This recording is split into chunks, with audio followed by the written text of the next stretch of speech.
क्या आपको पता है कि महिलाओं के साथ ज्यादती होती है?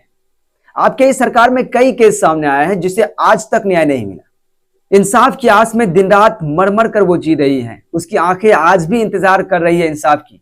उसे न्याय क्यों नहीं मिला? नमस्कार दोस्तों। वैसे बड़े बुजुर्ग कहते हैं कि जिस चीज के बारे में नॉलेज ना हो, जानकारी ना हो, उसके बारे में चर्चा ही नहीं करनी चाहिए। क्यों अपनी बेइज्जती करानी? या फिर उसके बारे में पहले जानकारी इकट्ठा कर लीजिए, उसके बाद फिर उस पर डिबेट करना चाहिए। लेकिन हमारे देश में एक ऐसी महिला सांसद भी है जो जानकारी हो ना हो हर किसी मुद्दों पर बात करने लगती है, जो अपने अनर्गल बयानों से सोशल मीडिया पर हमेशा ट्रोल होती रहती है। हाँ, वही महिला सांसद जो पहले हीरोइन थी, एक्ट्रेस थी और अब सांसद भी है, जो कहते हैं कि भारत 1947 में नहीं 2014 में भारत को आजादी मिली है। भाई साहब, यह तो इतनी ज्ञानी है जो पूरी की पूरी आजादी की कहानी और उसका इतिहास ही बदल डालती है। इनके कुछ बयान हैं जो इनको एक अलग पहचान देती है। इनका मानना है कि भारत 2014 में आजाद हुआ है, जब देश के प्रधानमंत्री नरेंद्र मोदी बने थे। इससे पहले तो आजादी प्राप्त ही नहीं हुई थी और यह 1947 को तो जानती ही नहीं है।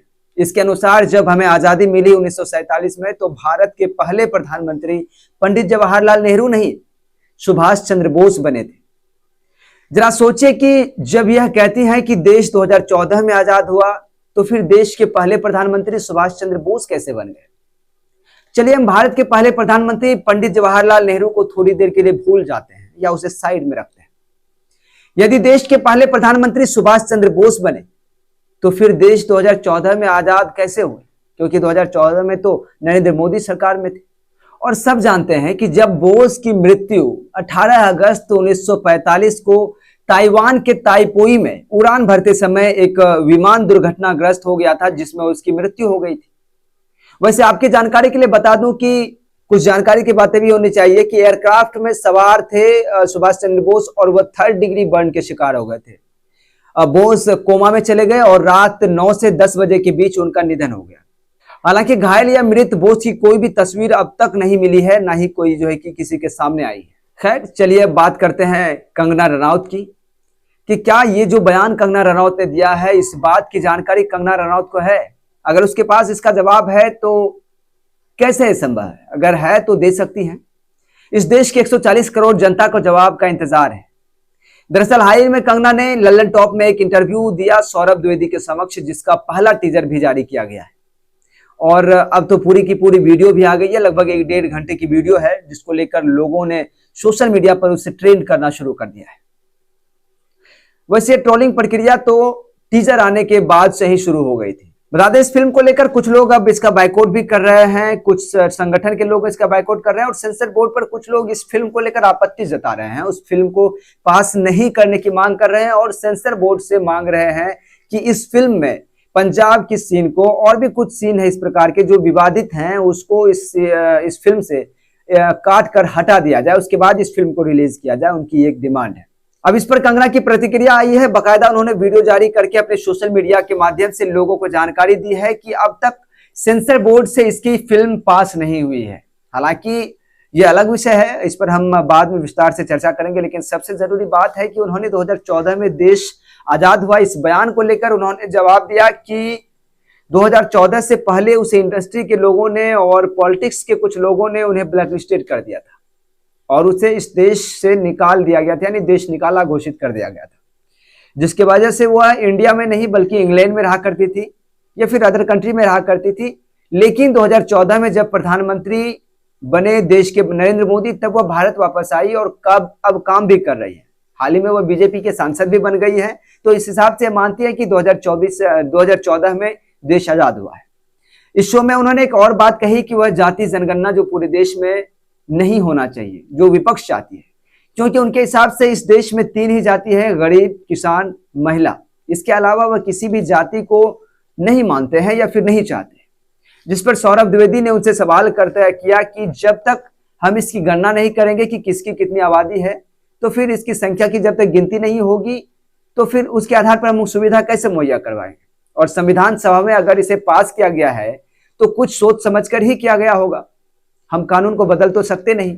तो इस पर उन्होंने कहा कि जरूरी ही क्या है, जब हम लोग जाति में क्यों बटेंगे? जब पहले नहीं बटे तो आज क्यों बटेंगे?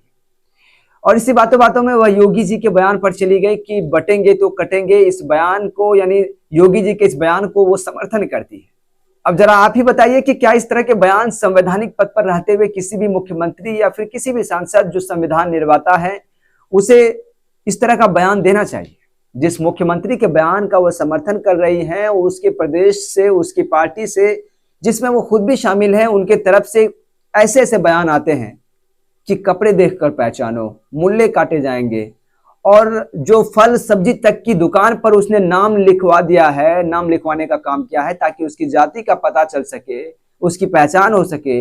जो कहते हैं कि मुसलमान से कोई सामान ना खरीदो, जो खुद मुस्लिम, आदिवासी, गरीब, दलित को हीन भावना से देखते हैं, जो उनके लिए लोगों के मन में द्वेष की बीज बोते हों, जिसकी पार्टी के वरिष्ठ नेता खुद किसानों के लिए सड़कों पर किले तक गड़वाई हो, जिसके सत्ता में रहते हुए देश की जाबाज महिला पहलवान, देश की बेटी के साथ अन्याय हुआ हो, दुर्व्यवहार हुआ हो, दुष्कर्म के आरोप लगा हो किसी नेता पर और सरकार आरोपी के बचाव में काम कर रही हो, उसके विचारों का वह समर्थन करती है।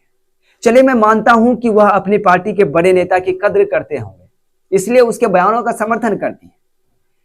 लेकिन वह गरीब किसान और महिलाओं की बात करती हैं, तो जब किसानों के लिए सड़कों पर कीलें करवाई जा रही थी, तो उस समय इस कंगना रनौत ने उसे घुसपैठिया और खालिस्तानी आतंकवादी बताया था, जिसको लेकर विवाद भी हुआ। और इस बात को लेकर पार्टी ने उसे उस मुद्दे पर बोलने पर अब रोक भी लगा दी है। अगर आप सही थे तो फिर पार्टी ने आप पर रोक क्यों लगाई? और यदि आप इतने ही किसी को लेकर चिंतित हैं, तो आपकी पार्टी सत्ता में रहते हुए आज तक एमएसपी क्यों नहीं लागू किया? किसानों को न्याय क्यों नहीं मिला? चलिए, आप बात करते हैं गरीबों का, तो फिर जब भाजपा नेता के बेटे के द्वारा किसान, गरीब, दलित पर गाड़ी चढ़ा दी जाती है, उसे कुचला जाता है, तब आपकी पार्टी के लोग इस पर क्यों नहीं बोलते हैं कि यह गलत है? गलत तो गलत है, बहिष्कार करना चाहिए। चलिए, बातें हैं उनकी फिल्मों पर, जिसको लेकर उन्होंने बकायदा वीडियो जारी कर कहा है कि सेंसर बोर्ड को कुछ लोगों के द्वारा, कुछ संगठनों के द्वारा जान से मारने की धमकी दी जा रही है और इस पर फिल्म को लेकर रिलीज ना किया जाए, इसको लेकर भी दबाव बनाया जा रहा है। इन सभी बात को लेकर देश में होने के नाते अब कंगना चिंता जाहिर कर रहे हैं। तो कंगना जी से मेरा यह सवाल रहेगा कि ये कोई पहली बार तो है नहीं, इससे पहले भी कई फिल्में आई जिसका बैकआउट हुआ, फिल्में रिलीज नहीं हो पाई। कुछ फिल्मों को बैकआउट होने के बावजूद भी रिलीज भी वो, कुछ फिल्मों में सीन को काट कर दिखाया गया, उसे हटाया गया, तब जाकर रिलीज हुई। तब आप कहां थी? बोलना चाहिए था उस समय भी। इसका सबसे बड़ा उदाहरण शाहरुख खान की फिल्म पठान है, जिसको लेकर न जाने बाइकआउट गैंग सड़क पर उतर गए थे, न जाने क्या क्या नहीं वो किए, सारे हथकंडे अपनाए, इसका पूरा बहिष्कार किया। हालांकि वो अलग बात है कि शाहरुख खान की फिल्म बाइकआउट होने के बाद भी रिकॉर्ड तोड़ दी, कमाई में रिकॉर्ड तोड़ी, अच्छी खासी चली, तो ये कोई नई बात नहीं है।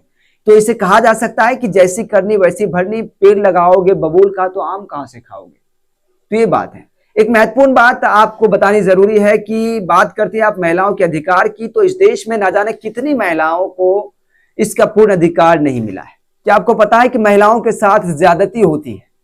आपके इस सरकार में कई केस सामने आए हैं जिसे आज तक न्याय नहीं मिला। इंसाफ की आस में दिन रात मर मर कर वो जी रही हैं, उसकी आंखें आज भी इंतजार कर रही है इंसाफ की, उसे न्याय क्यों नहीं मिला? इसी देश की महिला थी जो अपने हक के लिए लड़ रही थी, बिल्किश बानो, जिसे प्रेगनेंसी की हालत में भी कई लोगों ने मिलकर उसका रेप किया, बलात्कार किया। उसे अब तक न्याय नहीं मिला, उसे कब न्याय मिलेगा? क्या इसका जवाब आपके पास है?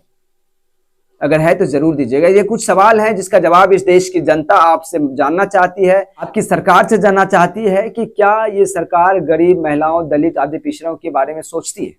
तो फिलहाल इस वीडियो को यहीं पर समाप्त करते हैं। इन तमाम मुद्दों को लेकर आपकी क्या प्रतिक्रिया है? अपनी प्रतिक्रिया कमेंट बॉक्स में जरूर लिखें।